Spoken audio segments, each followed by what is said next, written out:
Hello, my name is Patrick Linane, and I'm the Director of Cybersecurity Services at Grid Subject Matter Experts. GridSME is a results-oriented consulting firm representing a diverse group of talented electric industry experts ready to help guide our clients through the fast-changing landscape of the industry. Our grid security team currently provides services for over 3.5 gigawatts of generation, covering everything from distributed generation sites through full control centers. Our individual sites are usually no or low impact for NERC-CIP compliance, while control centers are low to medium impact. NERC-CIP is designed for compliance, not security. So while our team does assist with ensuring compliance, we also perform system hardening, access management, and ongoing monitoring for cyber threats. Every new site we brought on to manage comes with a fairly standard set of network problems. The purpose of this presentation is to share some of the most common issues and discuss how to fix them. Let's get started.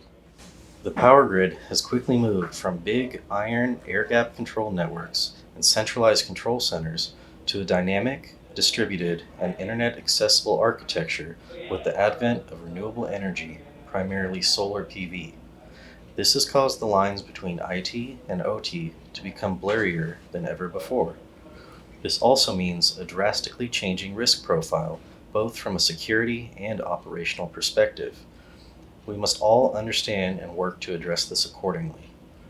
The biggest factor that has to be considered when assessing risk is our favorite piece of technology, the internet. So, are any of your SCADA systems on the internet? If you aren't sure, hopefully someone in your company who implements and manages these systems can tell you. If not, it's time to figure that out pretty quickly. The internet has reduced the importance of geographic boundaries in today's world. This disregard for geographic disparity is both what makes the internet so amazing and so dangerous.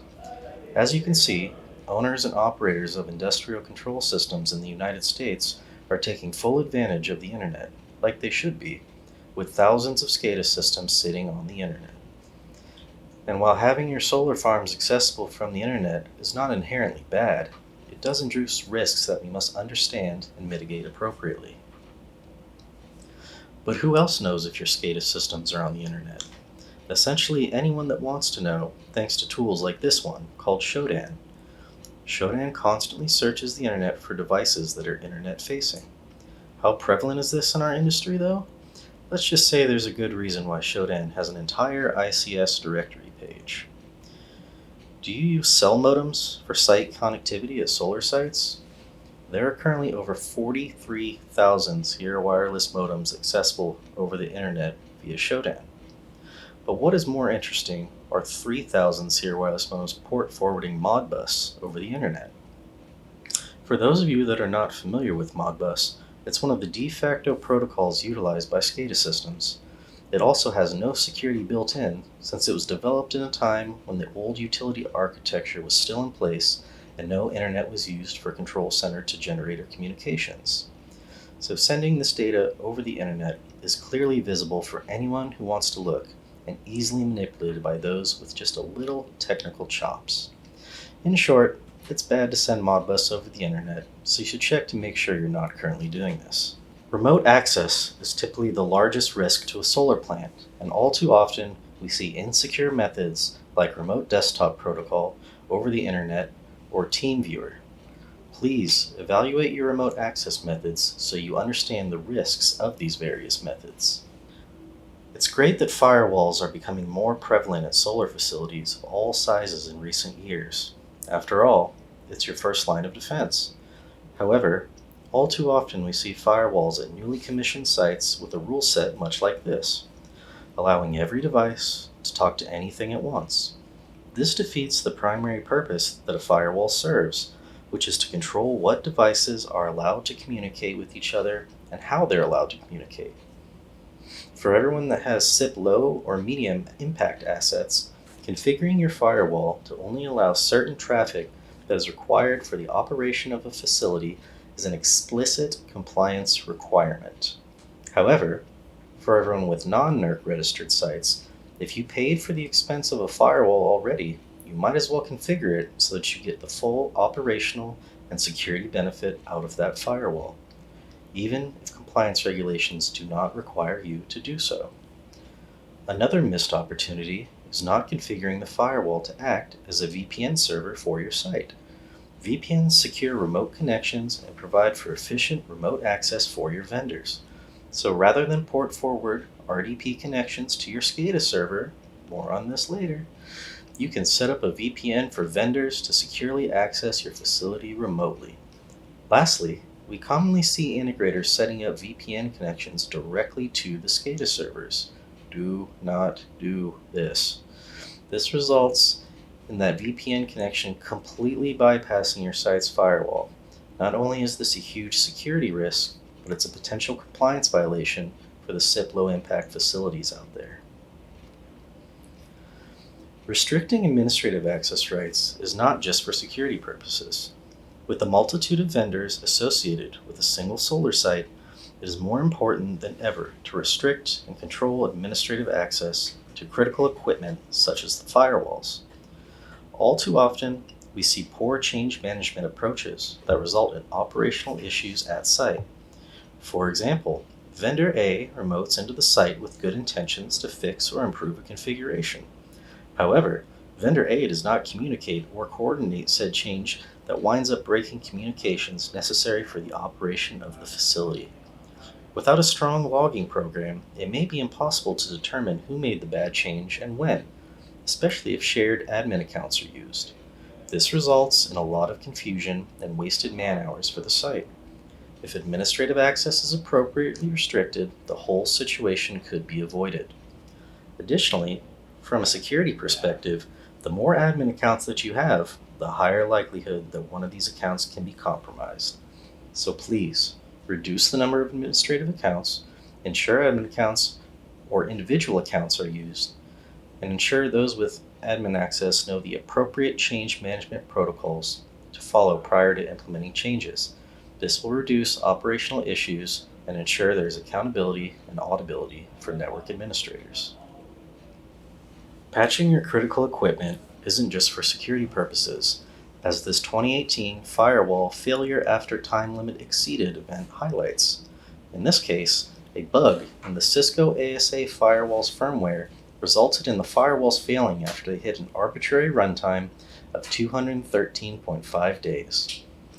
From a security perspective, the 2019 event that resulted in a solar operator site firewalls experiencing a denial of service attack was the result of insufficient patching practices for those internet-facing firewalls. This resulted in temporary communications outage for over 500 megawatts worth of renewable generators across 3 states.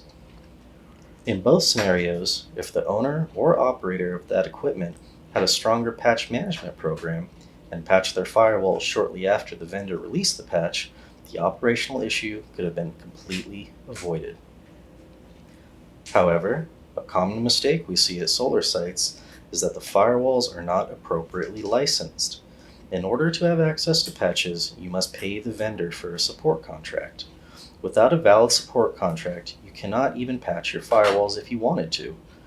Additionally, there are other important licenses to purchase besides the basic support contract. For example, all firewall vendors have the capability of intrusion detection, aka IDS. However, in order for the IDS to function properly, it too must be licensed. While the additional license does cost money, there is a huge return on investment because the firewall vendor automates the mitigation of known attacks for you without any manual intervention.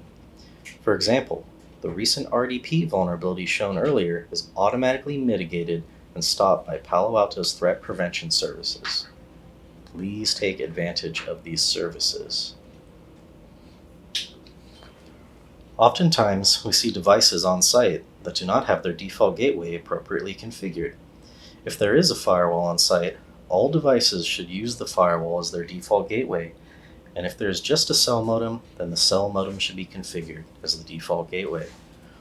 Not correctly configuring the default gateway is first and foremost an operational issue, resulting in potential interministic routing conditions that are tough to track down and fix.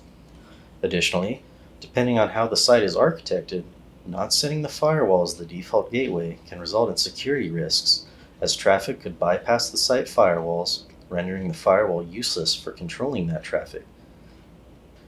Standardize.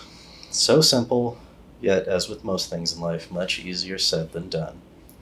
Standardizing should be taken with a grain of salt. Unless you have a huge CapEx budget to spend on equipment retrofits and network overhauls, you don't have the luxury of truly standardizing your low and no impact fleet. However, at the very minimum, as developers and owners, you can and should standardize future projects by developing a comprehensive SCADA and DAS specification for your EPCs and integrators to comply with. Key equipment to consider standardizing includes, but is not limited to, firewalls, switches, and server infrastructure. Additionally, even if you are a third-party O&M provider who does not have the luxury of specifying site architecture and infrastructure, you can still focus on standardizing the front-end infrastructure at each site, getting the most bang for your buck. When we say front-end infrastructure, we're talking about the tools and systems you will use to centralize the management of your disparate assets, such as your network monitoring approach, access management, etc. We all have at least heard, if not personally felt, the pain that comes along with incorrect site documentation, especially network-level documentation. All too often, as-built drawing sets do not accurately capture last-minute changes to network configurations. At this stage, there is a commissioning problem. To remediate this, owners and operators need to have established processes in place to ensure the actual configurations running on device at site handover match the documentation provided. If not, good luck chasing down network-level issues in an efficient manner. However, this document management process doesn't stop at site handover. It is a never-ending process to ensure that changes occur over time are accurately reflected in site documentation that is easily accessible to the parties responsible for managing your facility. At the very minimum, this is a manual brute force effort that just requires a procedural process to be put in place to ensure that as changes are made, documentation is updated. Better yet, automated asset inventory tools and network configuration parsing tools can be utilized to dynamically update site documentation, ensuring nothing ever falls out of date. A common pitfall we see is that it's assumed all remote communications and connections go through the site firewall. While this is the ideal state, this is not inherently true or accurate at most sites. For example, some types of equipment can come with attached cell modems which provide connectivity for reporting back to the vendor. For sites with SIP low impact, it is imperative that you identify all remote connections not already documented. This problem is becoming worse by the day as tracker manufacturers, inverter manufacturers, and now battery management system manufacturers have a tendency to deploy integrated communications equipment in their systems. They don't do this maliciously, quite the opposite. They're trying to innovate and add new features and capabilities for their customers. The problem is that oftentimes, based on recent experience, this communication link is not well documented, if at all.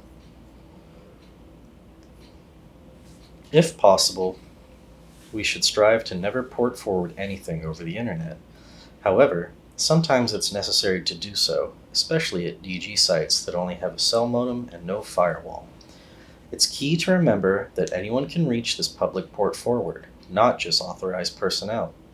Further, if using an insecure protocol, any external party could intercept, view, and modify communications. Port forwarding works by essentially telling your firewall or router that if traffic comes through a certain port, it should be forwarded to an internal device such as an inverter, DAS, Windows Server, etc. This essentially allows that internal device to have an interface open to the internet. While it's certainly convenient for system integrators and commissioning teams to leave default credentials in place, it's also very convenient for the bad guys on the internet. Leaving default credentials in place on an internet-facing device is the equivalent of handing out a skeleton key to anyone who wants it. This is a screenshot from SecList that shows a nice listing of known default passwords for SCADA system-related equipment, highlighting how easy it is for bots and other attack vectors to utilize default credentials to gain unauthorized access to systems. Now, just because the equipment you use may not be on this list, doesn't mean it's safe to use the default credentials. This list gets continually updated over time, and a quick Google search of specific equipment on this list will easily return the manufacturer's default credentials. This may look like acronym and initialism soup, but these are all protocols that have played important roles in electronic communications over the years. These protocols were invented in the 1960s, 70s, and 80s, mostly before the proliferation of the internet. In this interconnected age, confidentiality and integrity of data are non-negotiable. FTP can be replaced by SFTP, HTTP by HTTPS, Telnet by SSH, and so on. Each of these protocols utilize encryption to prevent snooping or tampering with data. Having redundant internet connections is great for communication resiliency during an outage. However, oftentimes integrators and EPCs will simply plug in two internet connections to the firewall and think their work is done. Without appropriately configuring failover on your firewall, the second connection is essentially useless. Traffic will continue to be routed to the connection that is down, and no data will be going out. The same problem remains whether it's two cell modems or an ISP with one cell modem. Network equipment is much like other on-site devices, such as inverters and transformers. They will eventually need to be replaced before the life of the project is up. Set it and forget it is just not a viable long-term strategy for your critical DAS or SCADA networks and their associated devices. Additionally, technology moves at an incredibly rapid pace. What is considered cutting edge today can be the minimum acceptable standard in 5 years. Ongoing management and periodic replacements of networking and server infrastructure need to be budgeted into the site's OpEx. Thank you for viewing this presentation. If you have any further questions or comments, please reach out to us. Our website is displayed on the presentation above. Thank you.